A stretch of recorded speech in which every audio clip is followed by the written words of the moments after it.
Welcome, welcome, welcome, everybody. So glad to be here with all of you tonight. Thank you for your patience. Was just a little bit late getting on there. I'll tell you why shortly. I had a darn good excuse for being a little bit late, but I'm here now, and I'm really glad to be here with all of you. So hit the like button, hit the subscribe button, hit the notifications bell. Let's do this. The American century. I say that the century on which we are entering can be and must be the century of the common man.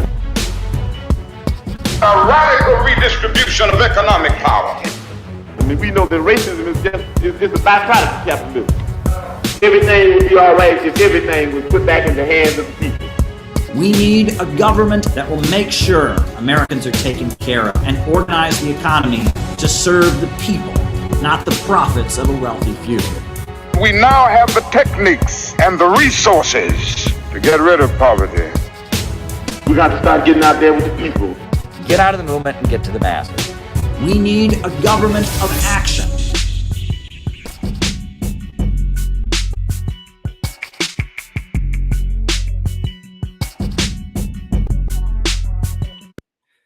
Welcome, welcome, welcome, everybody. Thank you for being here tonight. Hit the like button, hit the subscribe button, hit the notifications bell. Thank you, Lisa, for your super chat. Always appreciated. Just so folks know, I was actually, on the space, the Twitter space that Laurie Spencer arranged in honor of Julian Assange. And it's his birthday today. July 3rd is the birthday of Julian Assange. And it was in honor of his birthday. They had a Twitter space. And so I was on there, and that's why I was just a couple minutes late getting on here. I was really honored to be on there with so many great, important anti-imperialist voices were on that Twitter space. I mean, so many people: Jose Vega, Diane Sayre, Pasta from Convo Couch, and oh my goodness, just so many important people were on there. And Laurie wanted me to be on there, and Laurie is a good friend of our community. She's out there in Oklahoma doing great work. And so it was really an honor to get on there and talk about Julian Assange and the Assange case for a few minutes. So thank you all for your patience. I see David Fox was listening. So David Fox knew where I was, and he was reassuring everyone I was just a couple minutes behind. And I do appreciate that, David. So hit the like button, hit the subscribe button, hit the notifications bell. Just a quick rundown for those of you who may not be familiar with the way we do things on this stream. If you're not familiar with it, the way we do things on this stream is I give my opening remarks. My opening remarks are then followed by a roll call where I call you all out as I see you. We find out who's on the other side of the camera, names and locations. We do that. And then after the opening remarks and after the roll calls, I answer your super chat questions for the rest of the night. That's the way these streams work. That's the way we do it here. So if there's something you'd like me to talk about in the second half of our program, all you got to do is shoot me a super chat. I will write it down. It'll also go in my starred column. Now they let me divide them, so I can even show it on the screen while we say it. So send me a super chat if you have something you want me to discuss in the second half of our program, and I will make a point of answering your question. Every so often I get something that's just so wacky I can't answer it, but 99.9% of the time I can give you an answer. If you give me a super chat, I will give you an answer. May not be the answer that you want, mind you, but I can give you an answer. So that's the way it works. Super chats for the second half of the show.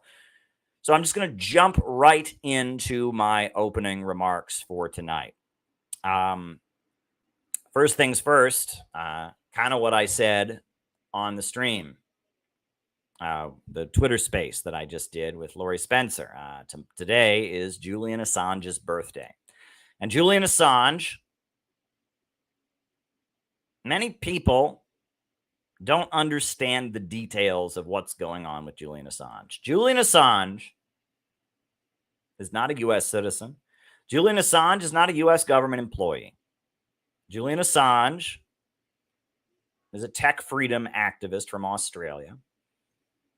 And he set up something called WikiLeaks. And WikiLeaks was set up so that government officials could provide information, could leak information that they had access to. And he set up WikiLeaks as a place that information about, what the US government or other governments around the world are actually doing could be provided, could be leaked. He enabled leakers to have a place to send their leaks. That's what WikiLeaks was. It was a mechanism that was created so that, leaks could be sent and the leakers would not be caught. And immediately, Julian Assange set up WikiLeaks, and the murder of Iraqi civilians was revealed to him. All kinds of things were revealed. The Tiananmen massacre, there was cables showing that China was right. What China had been saying all along, there was no massacre at Tiananmen Square. The students dispersed peacefully. There were many, many things revealed by WikiLeaks, many truths that exposed crimes by the U.S. government, atrocities, lies and cover-ups, and they were revealed by WikiLeaks. And as a result, Julian Assange was forced to flee. He walled himself up in the Ecuadorian embassy for many years. He was eventually kicked out of the Ecuadorian embassy. And then, to top it all off, Julian Assange was dragged to jail, to Belmarsh, which is a horrendous facility in Britain. Many people refer to this facility that he was held in, this Belmarsh prison, as the Guantanamo Bay of Britain. He's being held there, and they're trying to extradite him to the United States. And he's facing extradition. It looks like any day now he could be extradited to the United States. But Julian Assange has committed no crime. Other people provided him with information that was classified, but he didn't know it was classified. And he was just a publisher. He just published information that other people leaked to him. Yes, it is a crime for government officials to leak classified information. However, it's not a crime for someone to publish the information. But that's why they're targeting Julian Assange, because he enabled the U.S. government to have classified information published.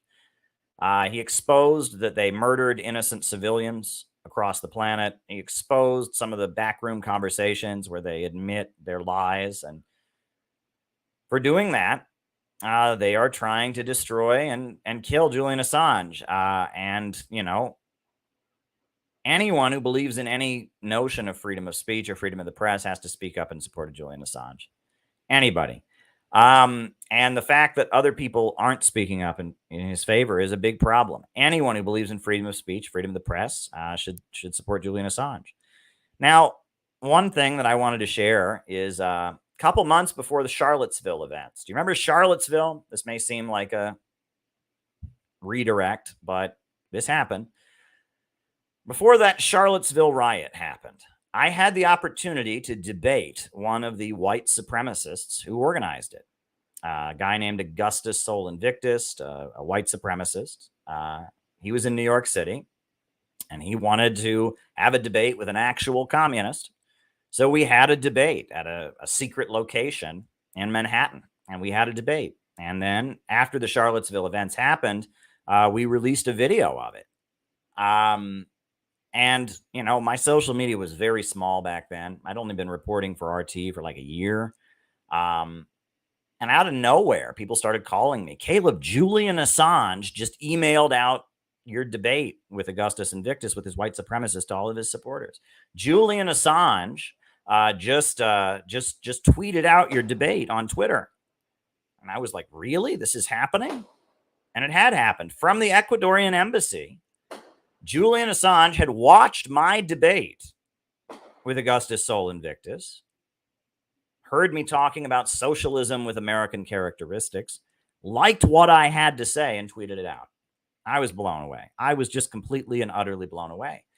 And so I started talking to people that do Julian Assange solidarity, etc., people that were in communication with him. And they said that actually Julian Assange He knows who you are, Caleb. He watches you on RT. He likes you. I said, really? That's amazing. And so I started lining things up to go visit Julian Assange in London. I was going to go visit him in the Ecuadorian embassy. Unfortunately, before I could do that, Julian Assange got dragged out of the embassy. We all saw what happened. But, it goes to show you that Julian Assange isn't just a name you hear on television. Julian Assange is a real person who takes what he does very seriously and realizes that he's up against very sinister and powerful forces. And those sinister and powerful forces he's up against, they talk out of both sides of their mouth, out of 12 different sides of their mouth sometimes. And that we have to get beyond this left and right dichotomy. And we have to realize that we're up against very powerful forces. And that if you want to stop the low-wage police state, and if you want to stop their wars, you're hearing fireworks outside, right? Tomorrow's the 4th of July. If you want to stand up against these powerful forces and stop their wars, you need to make alliances where alliances are, and you need to get over this left and right inside baseball. And I admire Julian Assange a lot. And what they're doing to Julian Assange is really a threat. It is a threat on everyone who works in independent media. It is a threat to everyone who opposes their wars and calls out their lies. They are visibly torturing him and just doing evil things to him. And we need to oppose that with all our might, and we need to raise Julian Assange's case from the heavens. We absolutely need to raise Julian Assange's case from the heavens and support Julian Assange. So I just want to make that clear. Happy birthday, Julian Assange. Do not forget about Julian Assange. He is an anti-imperialist hero, and we need to do all we can to raise his case. So that's how I just wanted to start out my opening remarks for tonight. The other thing I wanted to do is mention that we will be raising Julian Assange's case, as well as the case of the Uhuru movement, as well as the danger of a new world war at an upcoming rally that we will be having here in New York City. And I just want to remind everybody about that. July 10th is going to be a big day in the city of New York. It's going to be a very, very big day. We are going to have two events that day, two different events that will be taking place in New York City. The first one will be a protest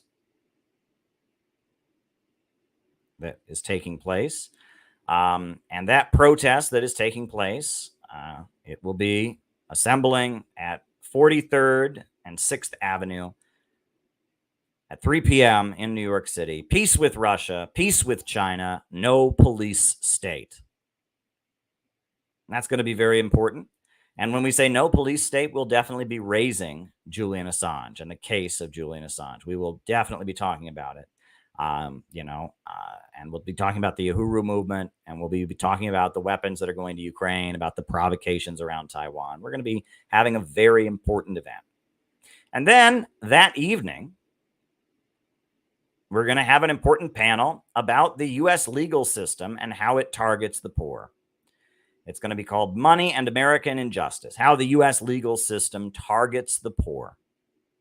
And it is going to feature Jose Vega. Jose Vega is famous for disrupting events and speaking up for Assange and calling out AOC for sending weapons to Ukraine and trying to start World War III. And Jose Vega, the great event disruptor, he will be there.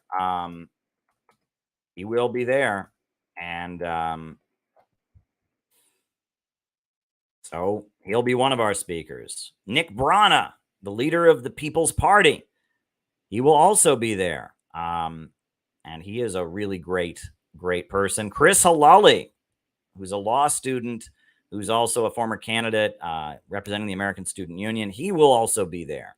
And we're going to have two special guest attorneys. Special guest attorneys will be talking about the issue. I'll be there. Liam will be there. Lumpia Logic will be there. I mean, all kinds of people are going to be there. It's going to be a great, absolutely great event. So if you can be there in New York City on July 10th, that's a week from today on Monday, be there. Peter Coffin's going to be there. He's making a film about it. He's going to be there. Peter Coffin is awesome. If you can be there, by all means do so. If you can't be there, you can send us a donation. Send us a donation to offset the costs of the event. You can send us a nice donation.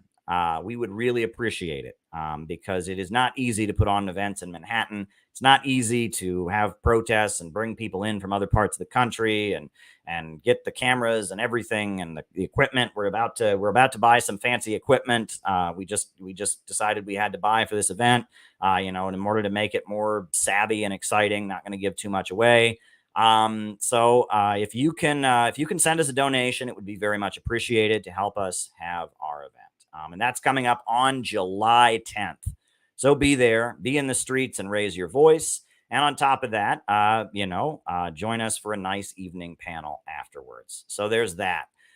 So we have another super chat here. Hey, Caleb, I feel the Australian government is a lapdog of imperialism, leaving Assange out to dry. Well, very good point.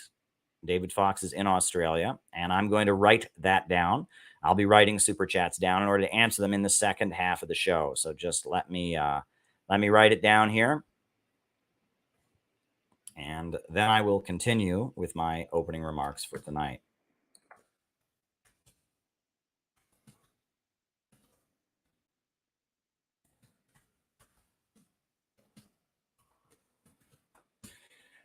So, and Lisa Smith, love this. Keep up the fight. Absolutely, Lisa. We really appreciate your support, and we will be keeping up the fight. We will not be surrendering. Absolutely.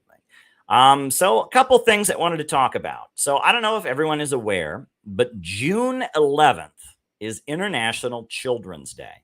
We don't really observe that in the United States, but it is International Children's Day on June 11th. It's a day created by the United Nations to honor children, to talk about protecting children's rights, ensuring that children have access to healthcare and jobs, etc. The UN has published the rights of the child, the UN statement on the rights of the child, and it's a day that has been set up to talk about children and the protection of children. Well, in the United States, we don't really do much to observe that holiday, but they do in North Korea.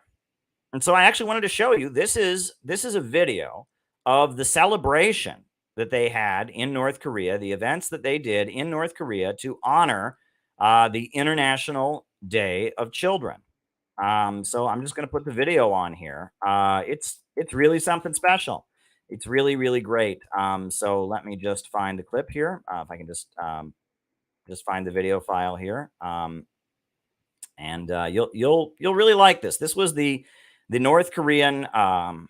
Goodness gracious! This was the North Korean Day for the rights of children, or marking International Children's Day in North Korea.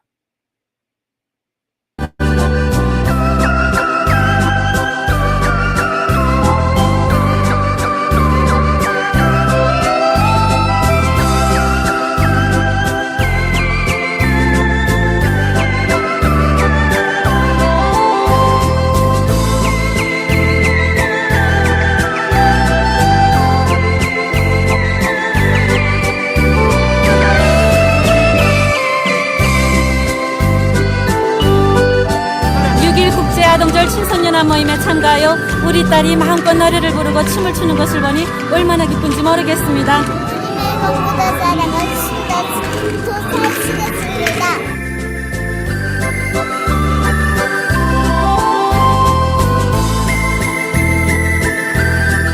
해마다 6.1절이 오면 우리 어린이들은 이렇게 스위스교한 대성산 유의장에서 우리나라의 따뜻한 축복 속에 즐거운 명절의 하루를 보내게 됩니다.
I showed that video for a reason, because this is the side of North Korea that they really don't want Americans to see.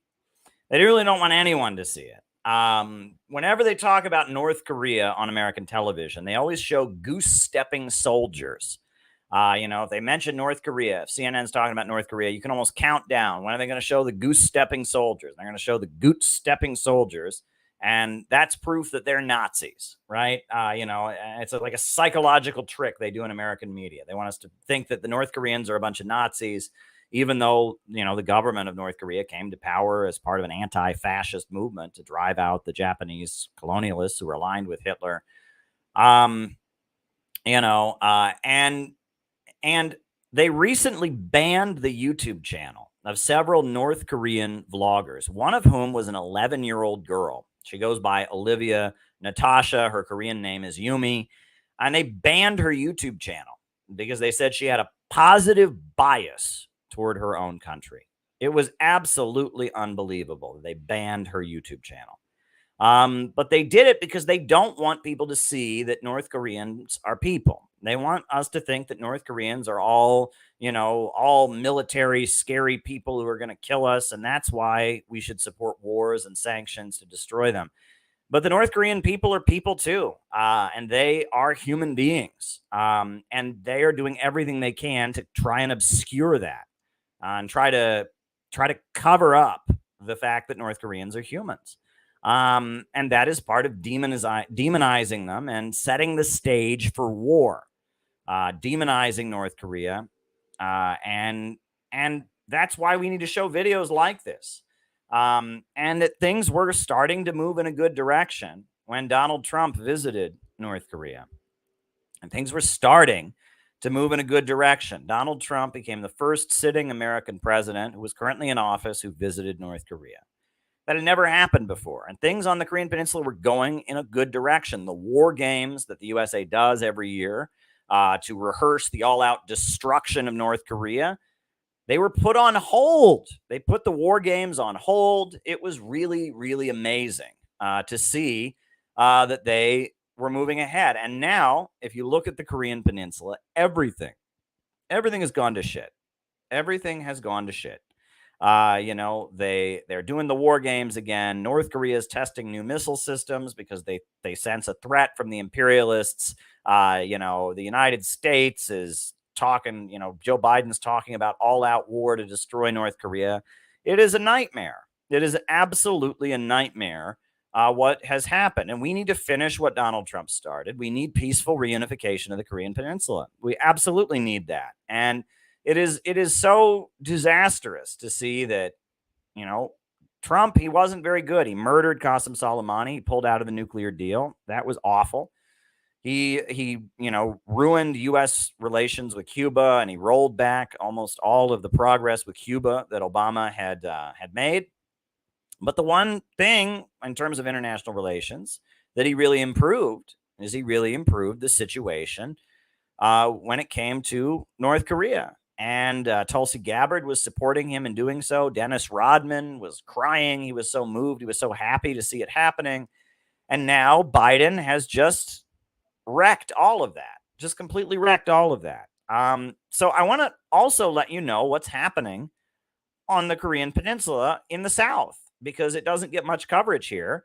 But you should be aware that right now, at the same time that they're escalating the confrontation with South Korea, they're basically going after the working people of South Korea. There's a kind of an all-out war on the working people of South Korea. The labor unions are having their offices raided by the government. There's talk of national strikes. This is a report that was recently aired on Press TV, the TV network from Iran, about how they're cracking down on the labor unions and suppressing working people in South Korea. So I wanted you to see this as well.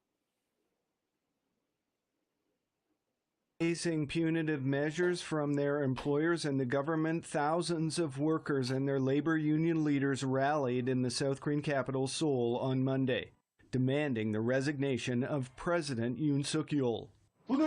What on earth is this government doing? Are they saying that it's a regime only for the rich, cutting corporate taxes, freezing workers' wages, and violating workers' rights? That's why we cannot tolerate Yoon Suk-yeol's regime. President Yoon came to office promising pro-business policies. Unions have been raided and their leaders charged with holding illegal demonstrations. In minimum wage negotiations, labor leaders called for a 27% increase to $9.50 per hour, with businesses offering a wage freeze at $7.50 per hour. Talks have been suspended. Monday's walkout involved delivery drivers and appliance repair technicians. It's not just the minimum wage, but also increasing working hours from 52 to 69 per week and changing to a performance and incentive-based salary system. These negative labor reforms are forcing us to reassert our rights. Business leaders suggest the strikes are politically motivated and illegal. Meanwhile, at the National Assembly, the Democratic Party is seeking legislation to guarantee bargaining rights and greater freedom of assembly. The so-called militant umbrella Korea Confederation of Trade Unions has said this labor action will continue through July 15th. The walkouts will include workers from across industries, across the economy, and include also evening candlelight vigils with as many as 500,000 workers across South Korea participating. Frank Smith, Press TV, Seoul.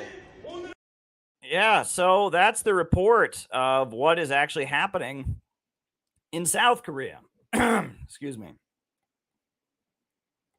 And the labor unions there are struggling.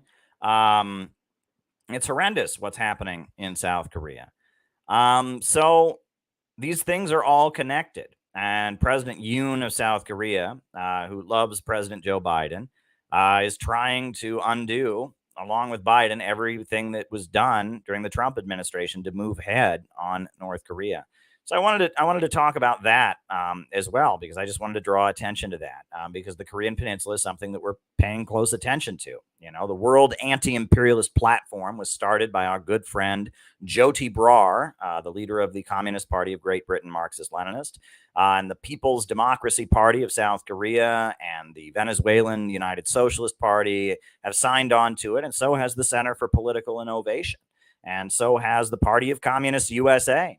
You know, we have signed on to it, and we love the World Anti-Imperialist Platform. We really love it. And we are big supporters of everything that has been going on.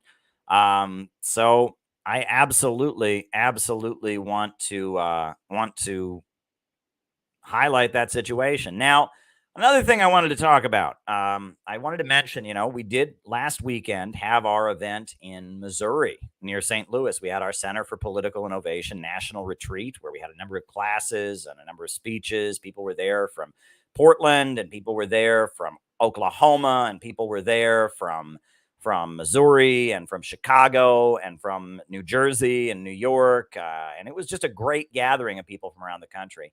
I've just finished editing a video highlights compilation of that retreat. It's going to go up on this YouTube channel and on the CPI YouTube channel right after this stream. And it's really beautiful because we had some really great discussion at the retreat about the future of our organization and what it really stands for.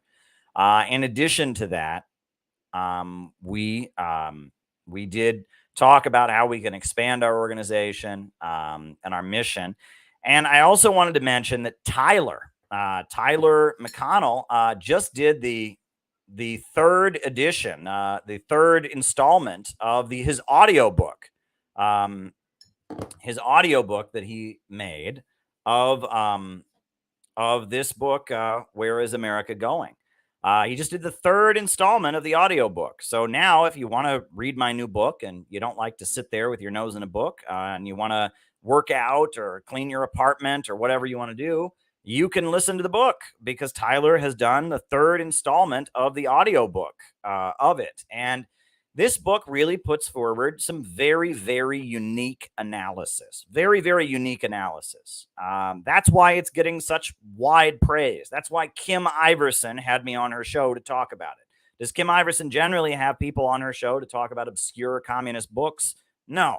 But she had me on the show because she could tell how important this book was. In addition to that, this book has been widely reviewed and widely celebrated. You should read the reviews that are coming in on Amazon. This is something special. So I would encourage you to go listen to the audiobook if you don't go and get a copy of it. That's what I would urge you to do. All right. If Huawei and Samsung set up in Colombia, is that considered export of capital?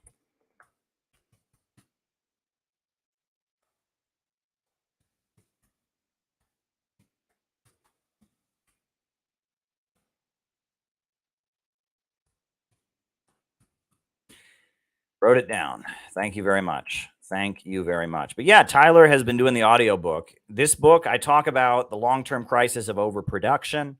I talk about Bonapartism. I talk about counter gangs and the role of revolutionary organizations and Leninism and Sorelianism and all of that. I talk about divisions in the ruling class and how we can move forward. This book has a lot in it, And someone just dropped a link to it.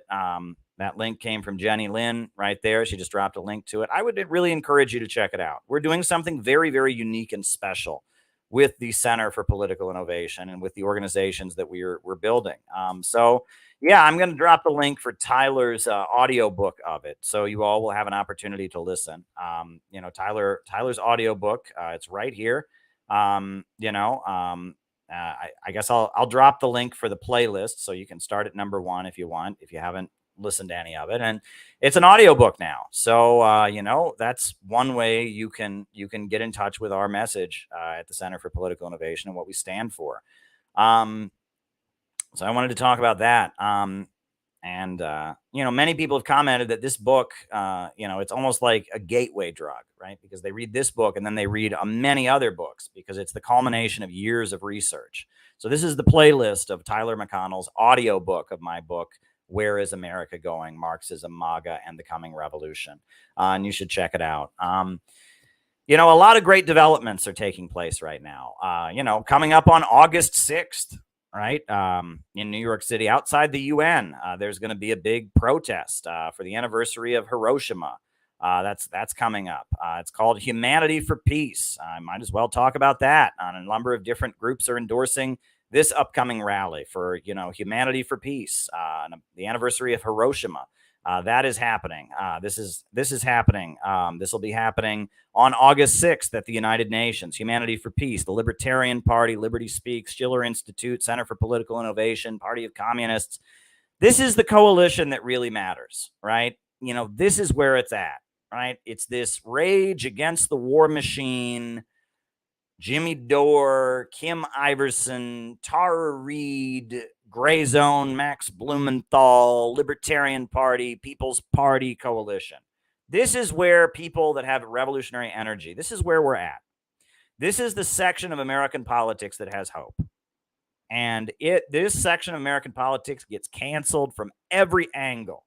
Right? The libertarians claim that the Mises Caucus and the people running the Libertarian Party that are having them do these kind of demonstrations, they're not real libertarians. The communists, they claim that we're all fascists. We're all fascists, right? Social media is rigged against this emerging coalition. They want to shut it down because this emerging coalition is what matters. This is where the hope is, right? And that's why we were just having a stream for Julian Assange's birthday, a Twitter space. That's why we organized the Rage Against the War Machine protest. That's why we're organizing our events coming up in New York City. That's why there's the event on August 6th. This is the urgent work that needs to be done. It's work that urgently needs to be done. There's no way around it. There's work that urgently needs to be done. And there's a lot of forces that just don't take this seriously. They think that this is... for a long time, I'll say this. There have been a lot of people in the United States who know that the wars are wrong, and they know that the police state is wrong,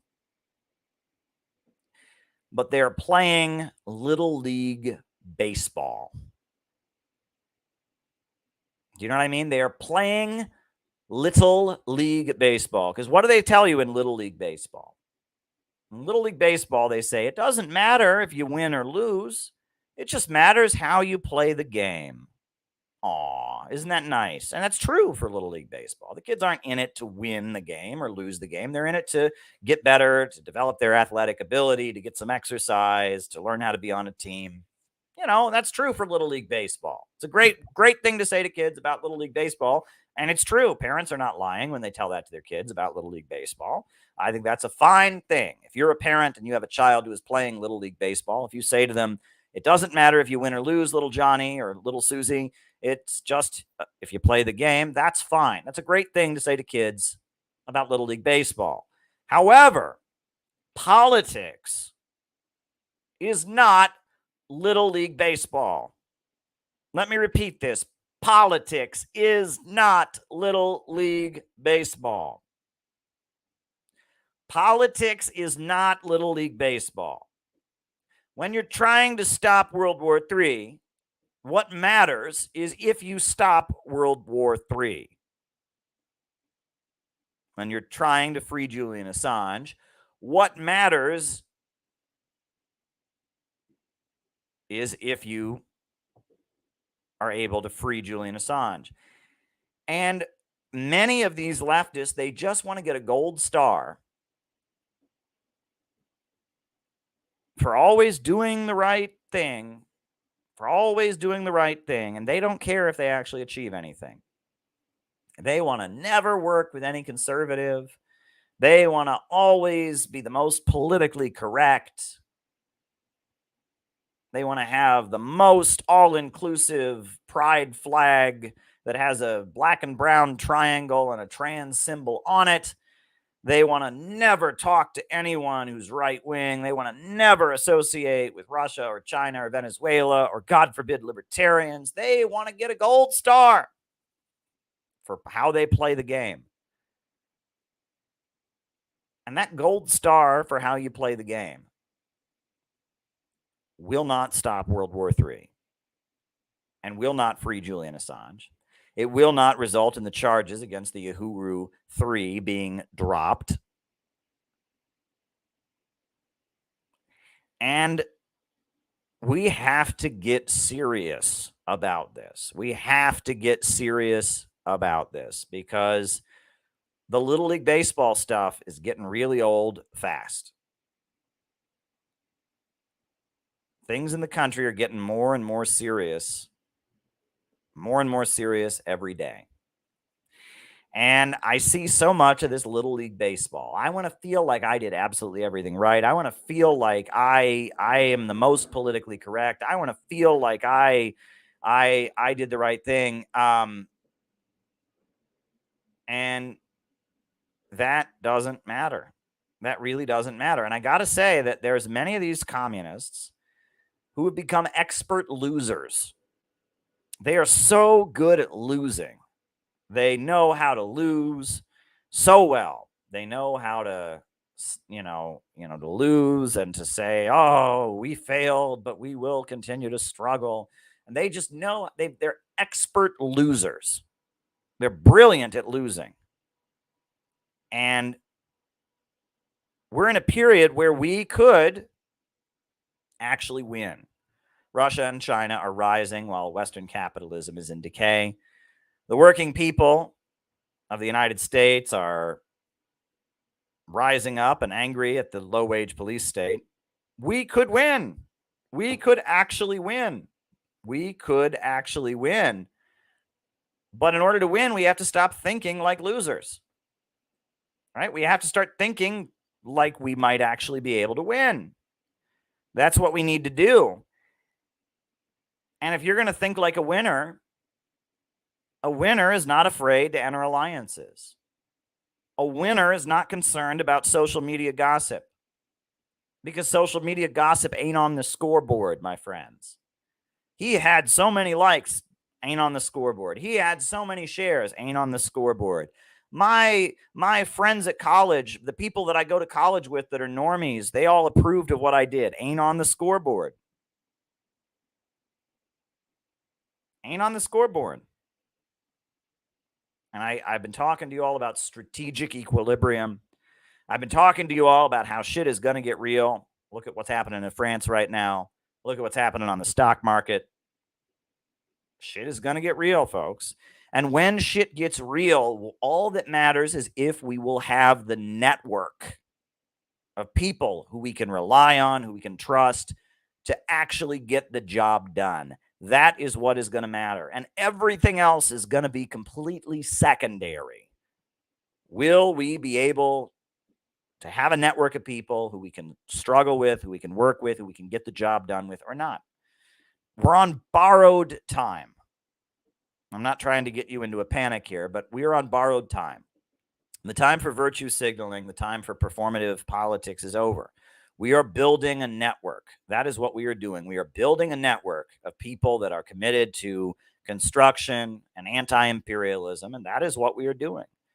That's what we're doing. And if people can't get over the social media stuff, if people can't get over the I don't want to be associated with the cancel culture, if people can't get over not being happy with everything and sometimes not getting their way and sometimes, being frustrated with things, if people can't get over that, it's not going to matter, and I have to repeat myself and make this point over and over and over again, because we really have to have tunnel vision. We have to have tunnel vision because there's so many distractions all around us, and none of those distractions matter. Those distractions are all background noise. And it's funny, apparently, I've heard it from multiple people, which I think is fascinating. One thing that a lot of people find annoying about me is that I am so focused.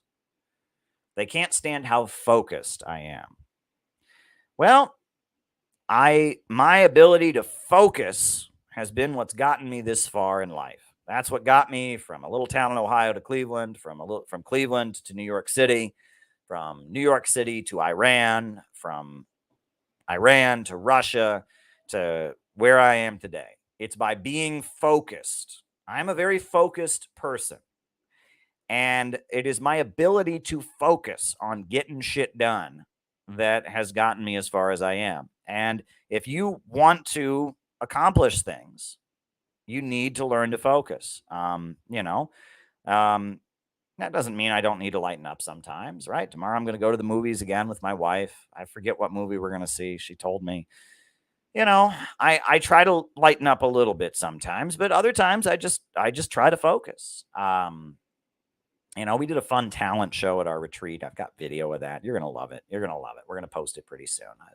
And I try to lighten up and all that, but you got to focus. You got to focus and learning to focus and learning to really envision what you want to do, to learn from your mistakes. That is so important. It is so utterly important. And that what I don't see or what I see is a lot of folks who haven't learned to focus, and it has been to their detriment. And we, as an organization, as a movement, we need to learn to focus because they have set up every distraction to try and keep us angry with each other, to try and keep us suspicious of one another.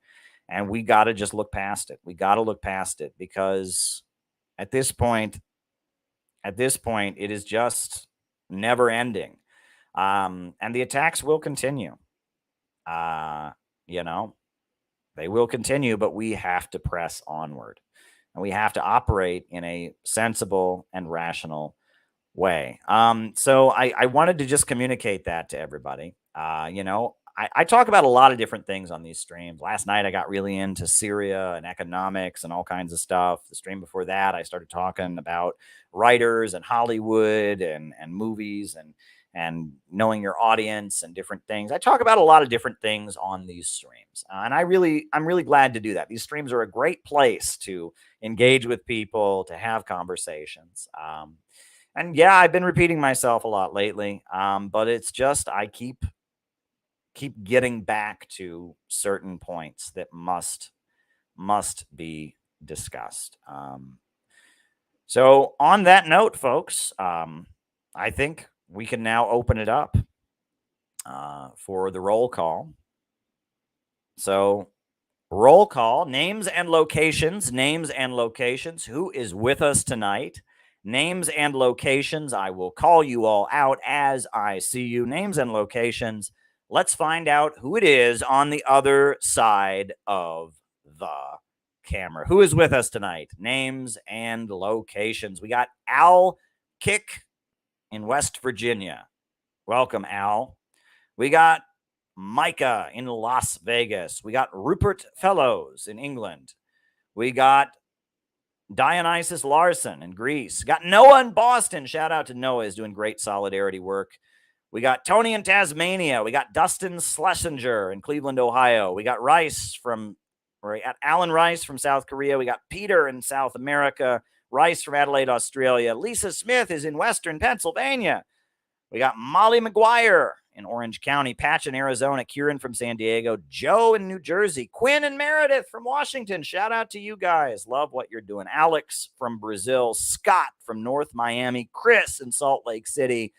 We got Samuel GSI from Springfield, Massachusetts. We got Jenny in Cincinnati, Lexington, Kentucky, Randall Wilson, Ian Foster, Chester, England. We got St. David's, Bermuda, Bob Troy in New York, Yada Yisrael in Chicago.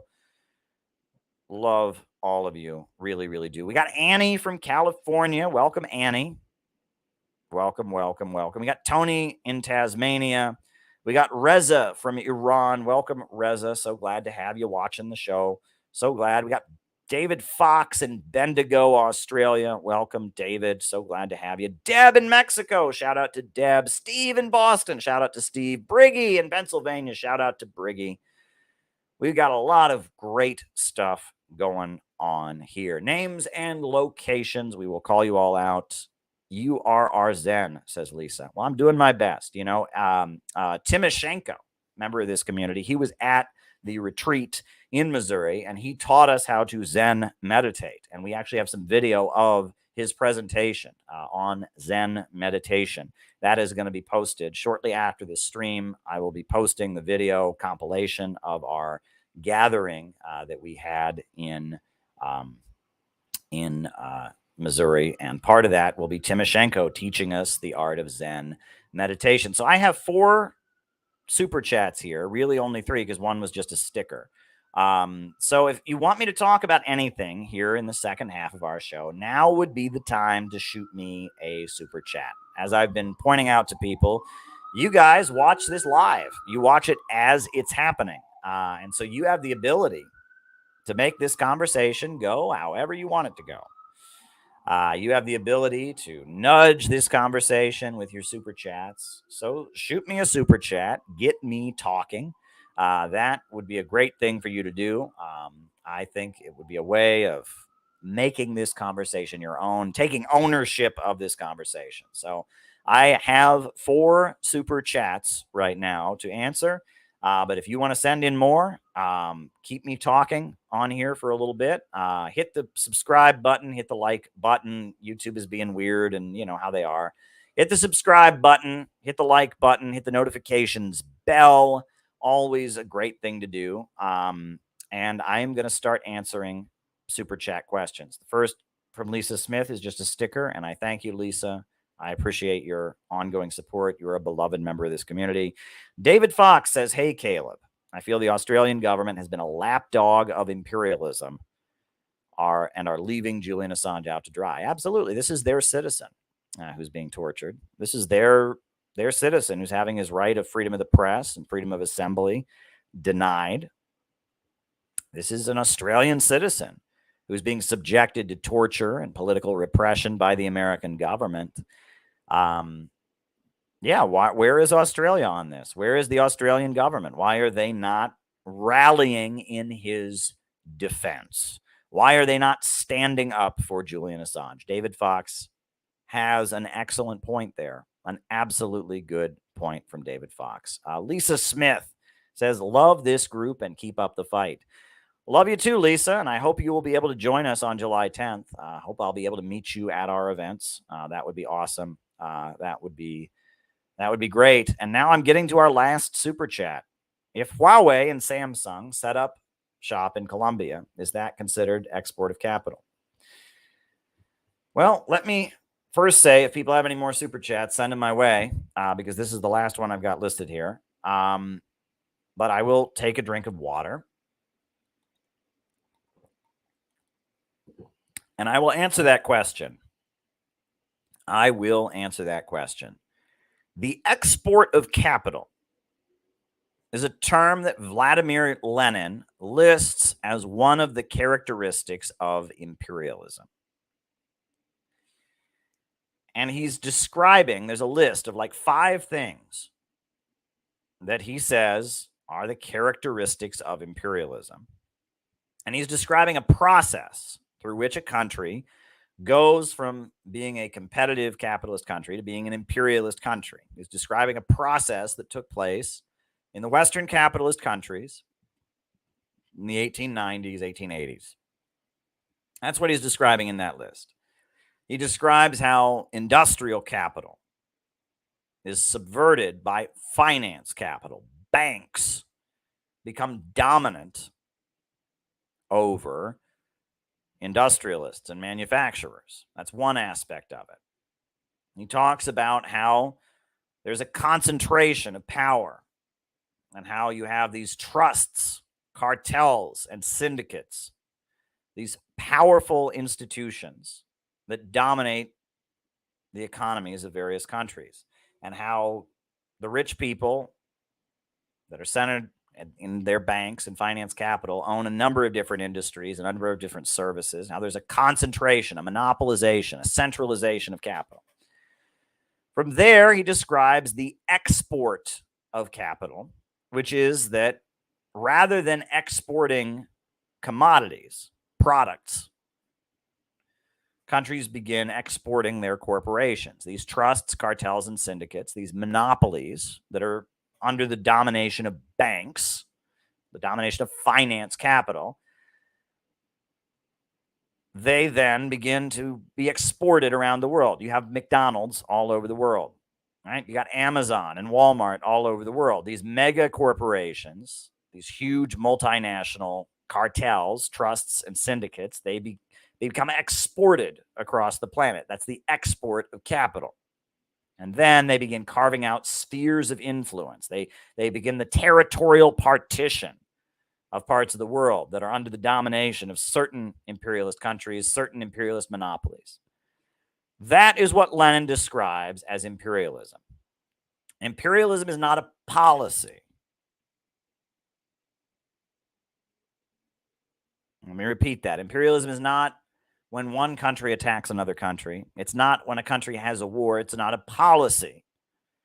Imperialism is a system. It is a system. Capitalism in its monopoly stage, with industrial capital being dominated by finance capital, the centralization of trust, cartels, and syndicates, the export of capital, and the carving out and territorial partition of other countries. That is what imperialism is. Imperialism, it's a number of things, all culminating in a system. So you're asking me, the question is, if Huawei and Samsung set up shop in Colombia, is that considered export of capital? Well, the answer is yes. But that alone does not define imperialism. Imperialism is a whole system. It is a whole process. It is a number of things. It is not simply, oh, some export of capital happened, that's imperialism. And Samsung is located in South Korea, but Huawei is located in China. And I would argue that even in Huawei's case, it's not the same. Huawei is technically a private company, right? And investors in Huawei do make money. That's true. And employees are shareholders in Huawei, and that, there's like an employee profit sharing scheme, I should say, that has been set up. And it was actually praised by the Harvard Business Review. The Harvard Business Review said that Huawei Technologies is an example of profit sharing working out very, very well. The profit sharing model of Huawei Technologies is very, very effective. But Huawei, even though it is technically a private corporation that practices profit sharing, Huawei was intentionally set up by the Chinese military. It's not like somebody somewhere just said, I'm going to start a company and get rich. No, the Chinese military said, we need a private company that can handle our telecommunications, that can get foreign investment, and we can utilize this private company to handle state and military telecommunications. And Huawei does what the Chinese government tells it to do. And on the board of Huawei are a number of members of the Chinese military. So Huawei, to say that it's export of capital in the same way that Samsung is, or the same way that Amazon or Walmart is not accurate, because Huawei is not functioning according to market logic. Huawei is functioning according to the central plan of the Chinese Communist Party and the direct oversight of the Chinese military. Huawei is not functioning according to, what's profitable today? What'll make our stock go up? What'll maximize the payout to our shareholders? Some of that probably goes on, but Huawei does not function according to the laws of the market. So even if Huawei, which Huawei is all over the planet, right? I mean, Huawei does telecommunications work in many different places. Even if it does export itself, it still isn't functioning in the same way that a regular capitalist corporation is functioning. So even then, you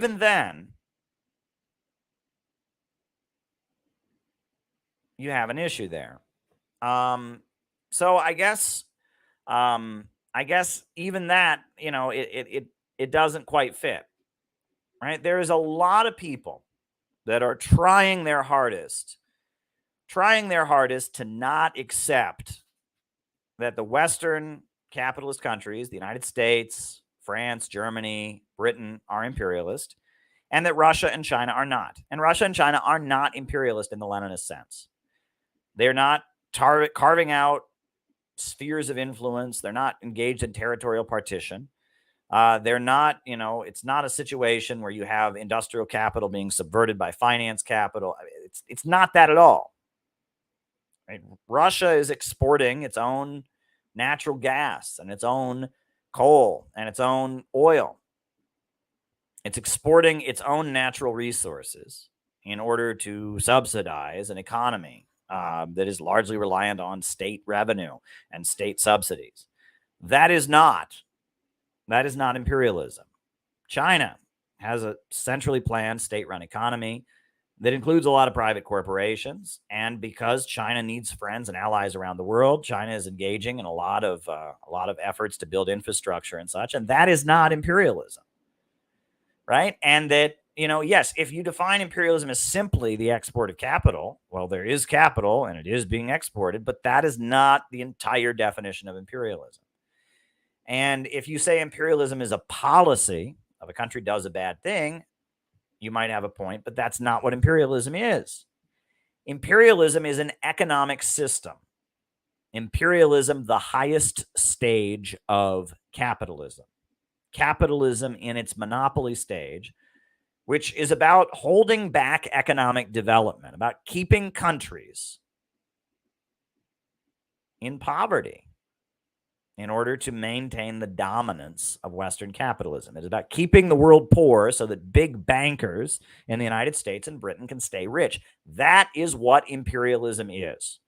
And if we can understand that imperialism is a system, that imperialism has certain economic characteristics, there's no question of Russia and China being imperialist. But if people want to play games, and stretch the definition, they will. And I've seen a lot of that. And I said this on last night's stream, and I will say it again. I don't feel like people are just making an honest mistake. I see that Stephen Gowans of Canada is tweeting at me and talking about Russian imperialism and all this stuff. I don't think this is just an honest mistake. I don't see it that way. I do not see this as just an honest mistake. I see this as cowardice. I see this as submission to the imperialists. There's such a big effort right now to mobilize leftists against Russia, to mobilize leftists against China and rightists against China. Such a big effort right now. And in light of the liberals accusing Donald Trump and his supporters, or the trucker convoy in Canada, in Stephen Gowans' case, of being pro-Russian or being a Russian conspiracy, in light of that, I see many people on the so-called left doing a tap dance to try and find a way that they can be at least neutral, if not straight up pro-imperialist, as the world is being divided. And I do not respect this. I blatantly see this as accommodation with the imperialists, as accommodation with the class enemy. And that's why I am really proud of my association with Jyoti Brar, who has stood up to the Greek Communist Party that acts like bullies in the global communist movement to try and push this kind of nonsense. It is pro-imperialist accommodation. It is capitulation. And it is not coming from a good place. It's not simply like they just disagree about the definition of imperialism. No. They are trying to reconcile with the imperialists, or at least be neutral. And that is not correct. Let me read to you. It's really gosh darn important. I will read to you. I will read to you right now. It's really important. What Lenin said.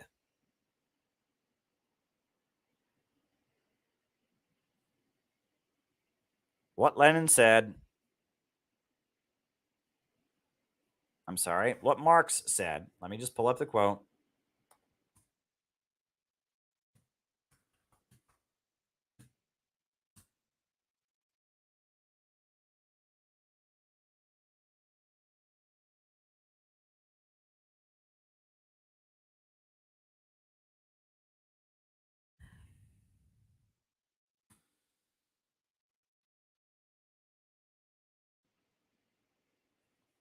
I will read to you again this quote that I just keep coming back to.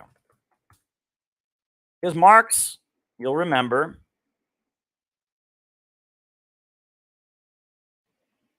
Marx was against what he called nationalism.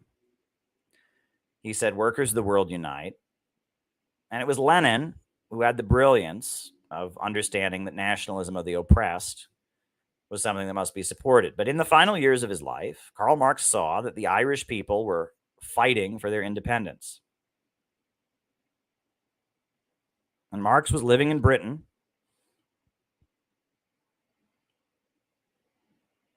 And he wrote this. This is in a letter that he wrote explaining how he felt about the Irish national liberation struggle when he was living in Britain.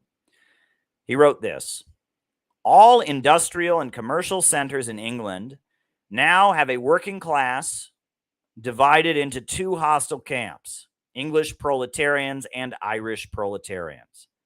The ordinary English worker hates the Irish worker as a competitor who forces down the standard of life. In relation to the Irish worker, he feels himself to be a member of the ruling nation and therefore makes himself a tool of his aristocrats and capitalists against Ireland, thus strengthening their domination over himself.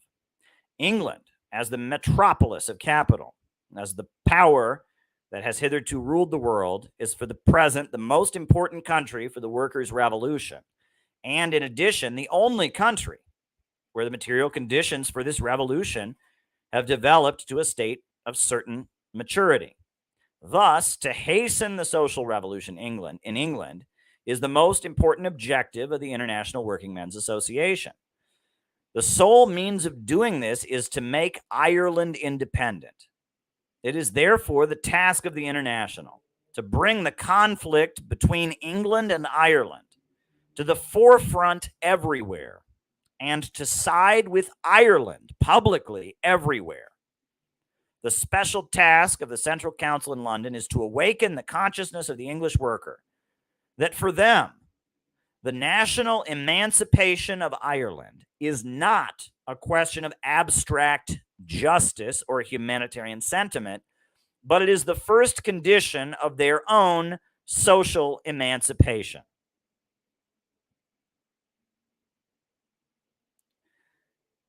That was Karl Marx explaining how if you were a worker in Britain, it was in your interest for Ireland to defeat the British Empire. And it was the job of communists in the International Working Men's Association to go around promoting the victory of Ireland and the defeat of the British Empire. And not doing so because it was simply right, but because for the workers of Ireland to be free and for the workers of Britain to be free, British imperialism and colonialism had to be defeated. That it is in the interests of the American workers for American imperialism to be defeated. We must support Russia. We must support China. We must support North Korea. We must support Cuba. We must support Iran because they all have the same enemy. Wall Street, the Pentagon, Jeff Bezos, Bill Gates. It is in our interest as working class people in America to work for the defeat of American imperialism, because the American imperialists are the ones who are destroying this country, unpaving the roads, destroying the schools, ripping us off, not providing us with decent health care. And the American imperialists are the ones setting up the low-wage police state, torturing Julian Assange, targeting the Uhuru movement, moving toward a system where people have no basic rights. And so the working class of America must align itself with the people around the world that are fighting against American imperialism, because we are fighting against U.S. imperialism here at home. U.S. imperialism is the enemy of the working people of America, and it is also the enemy of the people of the world. And this is a basic tenet of Marxism, that the job of communists living in the imperialist countries is to align the working class with the national liberation struggles of the people around the world and create an anti-imperialist coalition to secure the defeat of the imperialists. That is our duty. That is what it means to be a communist. When the Vietnam War was going on, you were a communist in America, you waved the flag of the National Liberation Front, and you said, ho, ho, Ho Chi Minh, the NLF is going to win. That was your job.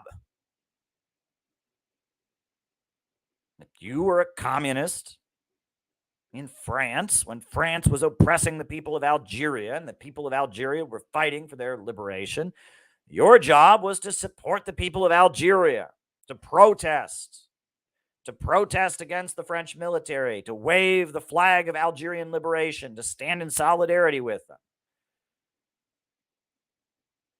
And your job was to form an alliance between the working class of your homeland and the colonized people around the world in order to secure the defeat of the imperialists. That is what it means to be a communist. We are the ultimate patriots. We love our country. And the same imperialists that are destroying the world are also destroying America. But people don't realize this. And our job is to make the link, to make the unobvious link, to get people to understand that. And some places it's blatantly obvious. I went out to Ferguson, Missouri during the rioting that happened there years ago, 2014.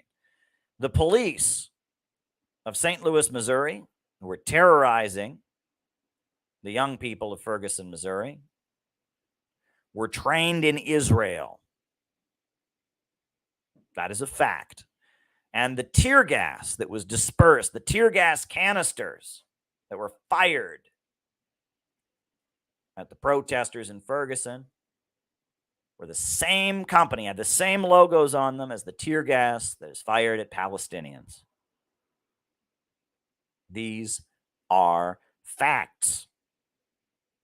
The same U.S. government that is torturing Julian Assange, threatening to imprison the Uhuru movement, is the same American government that destroyed Libya, that had the most prosperous economy on the African continent.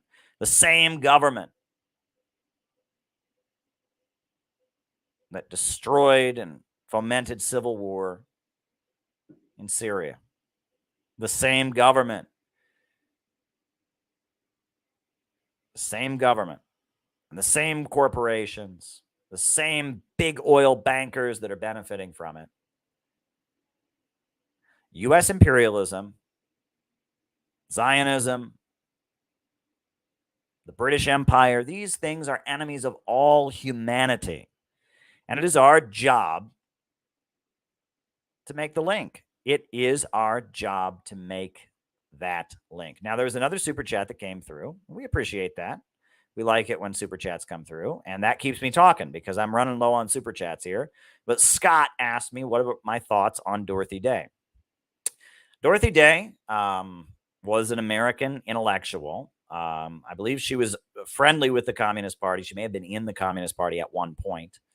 But she converted to Christianity, and she started the Catholic Worker Movement.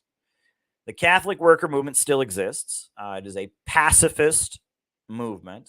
They have what they call Catholic worker houses around the country. They're pacifists, and they kind of advocate some vague kind of socialism.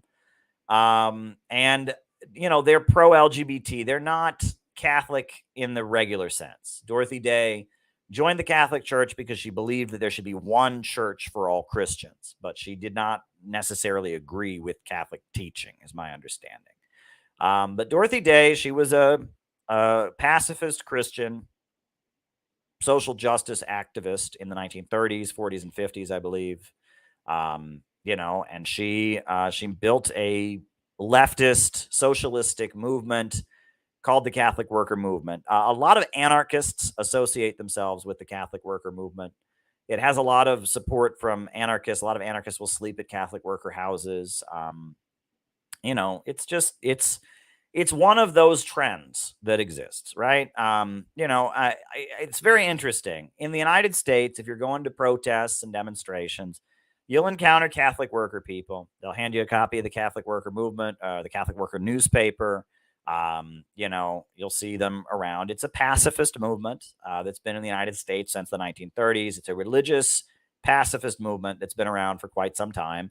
And Dorothy Day was the founder of it. You know, they exist. They exist. I mean, I don't quite know what more to say about them. You know, they are generally opposed to U.S. military interventions around the world. I have heard that there are times where they will sometimes support U.S. color revolutions. They'll try to say, well, we're against all oppression, etc.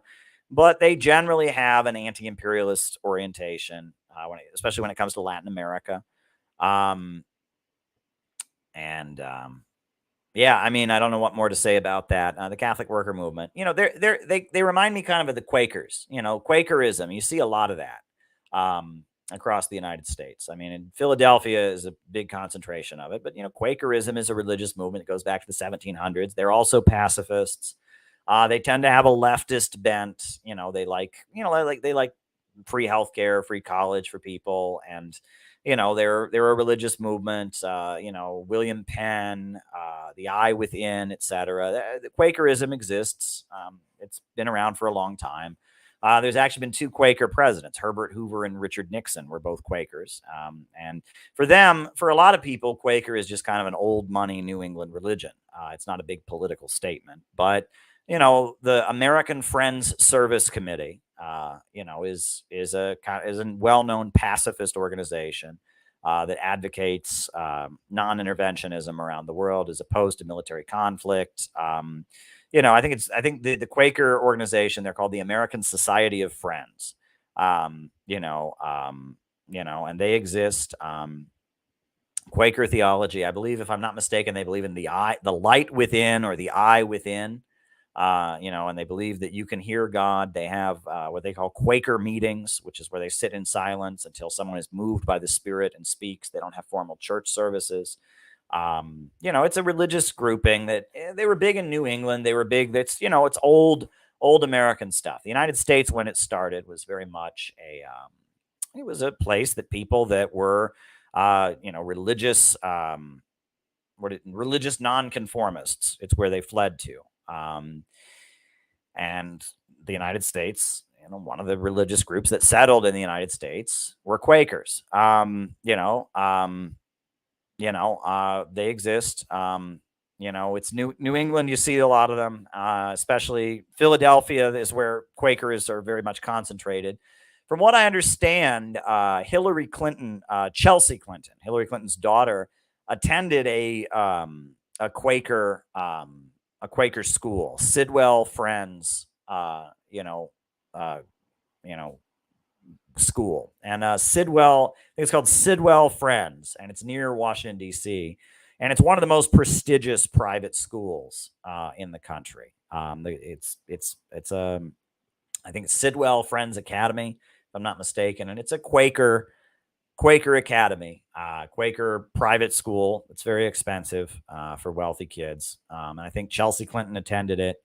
And the Quaker folks are very heavily involved in the NGO color revolution apparatus, going around the world organizing protests against China and Russia and Venezuela and stuff like that, and working with the U.S. government. I've told the story of how I went to a Quaker peace studies program when I was in college, and it was all about regime change and color revolutions, and they highlighted Otpor from Serbia, and that it has a leftist edge to it. It's pacifist, it's concerned about social justice, but it's not supportive of the anti-imperialist countries. It's just kind of, and there's a lot of that. There's a layer of that. That's a layer in the United States. That's a rabbit hole that many of you watching this stream may not have gone down. But there's the Catholic worker movement of Dorothy Day.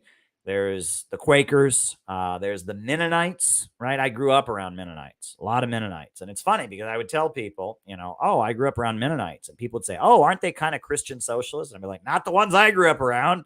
They were Republicans and conservatives. Now, technically, they had to become conscientious objectors. They couldn't fight in wars. They just seemed like Republicans, the ones I grew up around. But, the Mennonite church, there's about 1 million different branches of Mennonitism. And some of the Mennonites are more into the pacifism and social justice work than others. But, a lot of Mennonites are it's just a conservative Christian religion. It's an old Germanic religion. Mennonites come out of Anabaptism, right? In Germany, in 1848, the 1848 German Revolution, there were many different religious groups in Germany at the time.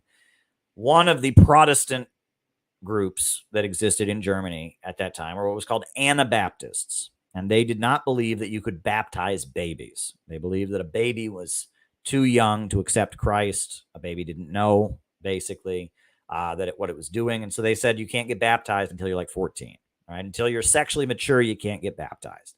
And of course, Anabaptists, because they believed this, were very heavily persecuted because, Lutherans and Swiss reformers and others, and especially Catholics and other religions, thought that they were causing all these innocent babies to go to hell because they were not baptizing babies. And so there was a lot of persecution of Anabaptists, and Anabaptists were some of the most radical people in the 1848 German Revolution. These were fanatical Christian religious folks who were opposed to the prevailing institutions that said you could baptize babies. Many of them were pacifists who refused to fight in war. They read the Bible as turn the other cheek, etc. But many of them fled to the United States. The Amish are one breakaway from the Anabaptists. They don't believe in technology. Mennonites do believe in technology, but they have different rules. There's many different forms of Mennonitism. Some of the Mennonites only can drive cars that are black or white. They can't have a car that has any color on it. Some of the Mennonites, the women have to wear a cap on their head the whole time. Some of the Mennonites, the women have to wear dresses to their ankles. They can't wear pants.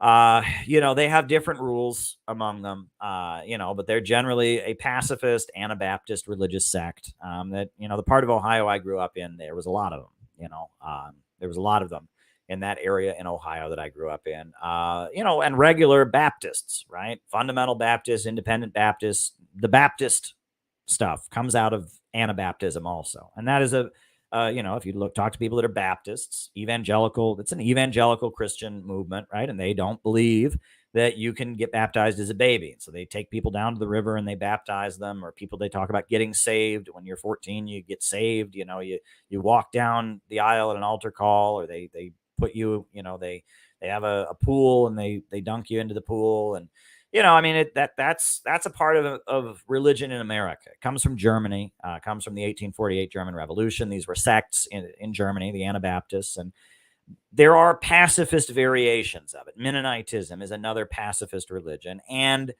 Mennonites, again, very opposed to abortion, very opposed to gay marriage. But they all have to register as conscientious objectors. They can't serve in the military. And also, I believe some of their social teaching. They do believe, in, providing health care to people, feed the hungry, etc. They do advocate some forms of social justice. They are opposed to the death penalty, Mennonites also. So this is a layer of dissidence in the United States that you would not know about. If your only experiences with communists and leftists, you probably wouldn't know about these people. But if you've done any anti-war activism in America, you will definitely encounter these people. You'll encounter the Mennonites, you'll encounter the Quakers, you'll encounter the Catholic worker movement. They exist. And they're I wouldn't call them the left. I wouldn't call them the left at all, because the way they frame things is not a leftist way of framing things. They frame things in purely religious terms. And they're not sympathetic, I would say, to anti-imperialist countries. Now, there's a sliding scale. I have met Mennonites that are oddly sympathetic to Iran and oddly sympathetic to North Korea, which is shocking to me. But Quakers, I've met Quakers that they're wanting to organize pacifist, nonviolent civil disobedient movements to overthrow every anti-imperialist government. And they're working with the U.S. State Department and getting George Soros money to do it. So there's kind of a sliding scale among those people.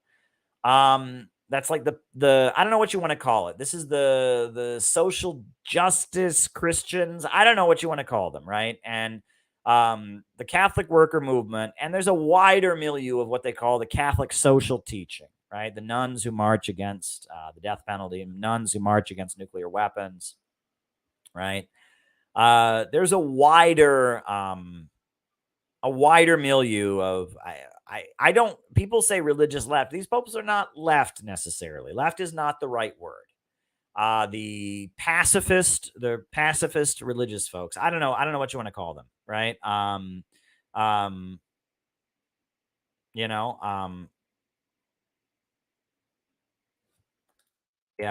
They exist. And I don't know what more to say about them. They exist. They're part of American society. And they're not communists. They're not anarchists. They're not social democrats. I wouldn't even really call them Christian socialists. Maybe 100 years ago, some of themselves called them Christian socialists, but now, especially, they won't call themselves Christian socialists because that would associate them with the left, and they don't identify with that. But they're, I don't know, what are they? I don't know. They're the religious left. They exist. They're not the left, though. They're the religious pacifists, the religious social justice movement. I don't know what you want to call them. They exist. So that was a long answer to your question about Dorothy Day. You asked me about Dorothy Day. I gave you a long-winded answer about it. If anyone has any other super chat questions they want to ask me about, feel free. I've pretty much answered all the ones that I've got. So if you have anything else you want me to talk about, last call, because if not, I'm going to have to end the stream. Keep an eye out for the video of the recent CPI retreat in Missouri. I'm getting ready to post that. I will be uploading that shortly, right after this broadcast. So yeah, that's kind of the next move. So if there's any other last minute super chat questions, by all means, shoot them my way. If not, we'll just kind of wrap this up. Earlier, I was telling people to go check out the audio book that Tyler McConnell is making of Where is America Going? I was telling people, I guess I'll give you another quick reminder that we are having an event in New York City on July 10th. It's going to be a great event. So I'll just pull up that information.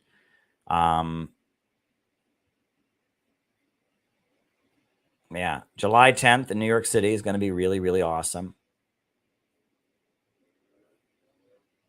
It's going to be really, really great. On July 10th, we will be having, first things first, 3 p.m. in the afternoon, we'll be having a protest. Peace with Russia, peace with China, no police state. That is going to be awesome. It's going to be tremendous. So I really hope that you can come out to that. And then after the protest that evening in New York City, nearby where that protest is happening on 43rd Street, we're having this event. Money and American Injustice, how the U.S. legal system targets the poor.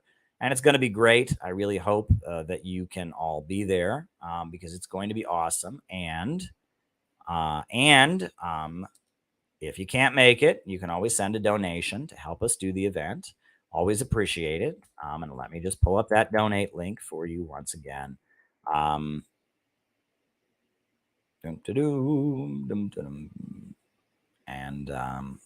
you know, I'll probably be live again tomorrow night. Why not? Right?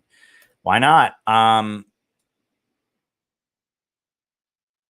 not? You know, I like doing this. You guys are great, and checking in with you every night is really, really awesome. So yes, if you want to send us a donation to help us do the upcoming, you know, the upcoming events, by all means, you can send us a donation. Here's the Stripe link that goes directly to CPI. That would be much appreciated. That'll help us do the event. So there's the link to that. So yeah, I'm really excited, Peter. You know, it's going to be a great event. And I guess we'll wrap this up here. So a new upsurge in the struggle against U.S. imperialism is now emerging throughout the world. Ever since World War II, U.S. imperialism and its followers have been continuously launching wars of aggression.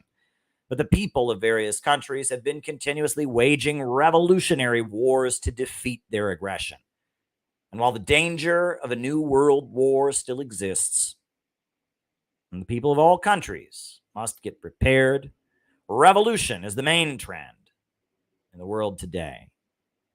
And while the danger of a new world war still exists, and the people of all countries must get prepared, revolution is the main trend in the world today. Good night, everybody.